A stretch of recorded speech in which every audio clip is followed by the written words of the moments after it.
Chapter first number system का यह exercise है। क्वेश्चन नंबर 1 देखेंगे क्या कह रहा है। Square root of any prime number is. Prime number का कंसेप्ट पता होना चाहिए, चैप्टर के स्टार्टिंग में दिया गया है ना। तो प्राइम नंबर वैसे क्या होता है कि जो एक से कटे और खुद से कटे, बाकी किसी से ना कटे। तो प्राइम नंबर हमारा 2, 3, 5 है ना, 7, 11 इस तरह से होता है। इसका अगर रूट कर दिया जाए इस तरह से, तो जितने भी प्राइम नंबर का हम लोग स्क्वायर रूट निकालेंगे ना, वो कभी जो है ना टर्मिनेट नहीं करेगा। ठीक है, वो टर्मिनेट कभी भी नहीं करता है। तो जो नंबर टर्मिनेट नहीं करे, मतलब किसी खास वैल्यू पे समाप्त ना हो, तो वैसा नंबर हमारा इरेशनल हो जाता है। ठीक है, ऐसे भी सिंपल वे में याद रखना है कि रूट के अंदर जो भी नंबर है जिसका प्राइम फैक्टराइजेशन पेयर में नहीं है वो इरेशनल है। जैसे हम लिखे 4, तो 4 का जो हमारा प्राइम फैक्टर है ये क्या है, 2 इंटू 2 जो भी है वो पेयर में है, तो ये हमारा रेशनल नंबर हो गया या इरेशनल नंबर नहीं होगा। जैसे 15 है, तो इसका प्राइम फैक्टर होता है हमारा इस तरह से।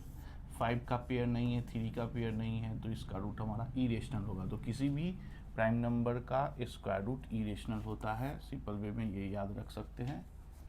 दूसरा क्वेश्चन है, number which is not a perfect square.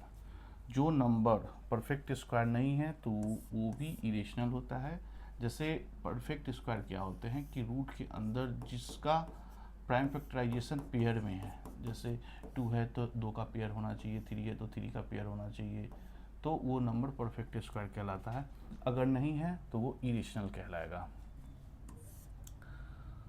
और देखो ये जो चैप्टर का कंसेप्ट दिया गया है, डेफिनेशन दिया गया है, वो याद होगा या कंसेप्ट क्लियर होगा तो ही ये सब एग्जाम्पल बन पाएगा। वैसे कुछ एग्जाम्पल की हेल्प से कंसेप्ट को हम यहाँ क्लियर करने की कोशिश कर रहे हैं। तीसरा क्वेश्चन है, numbers which are not terminating and non repeating.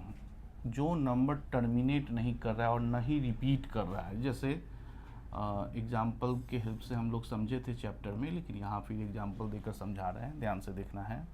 जैसे मान लो कि नंबर 0.234 कटता जा रहा है, वो किसी खास वैल्यू पे समाप्त नहीं हो रहा है, तो वो हमारा नंबर जो होता है इरेशनल होता है। वो नंबर इरेशनल होता है। जैसे अगर हम कोई नंबर को डिवाइड कर रहे हैं, वो डिवाइड होकर 2 पॉइंट समथिंग कुछ भी आ रहा है, और 1 2 3 4 ऐसे करके कुछ भी, और ये 6 पे समाप्त हो गया है ना, तो ये हमारा रेशनल हो जाएगा।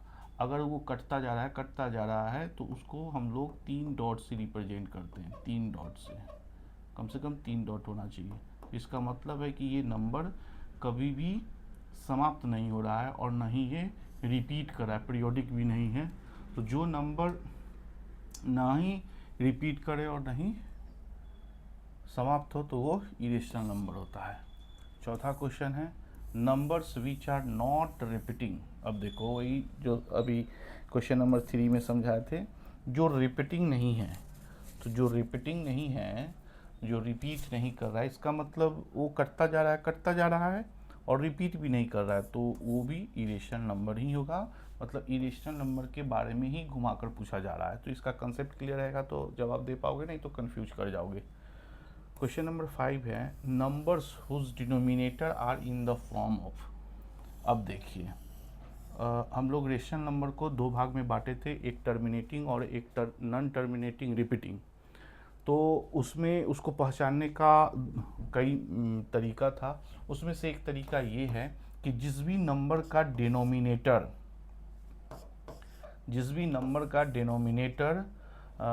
2 और 5 के मल्टीपल में हो। कहने का मतलब जैसे 10 है, 10 का प्राइम फैक्टर क्या होता है, 2 इंटू 5।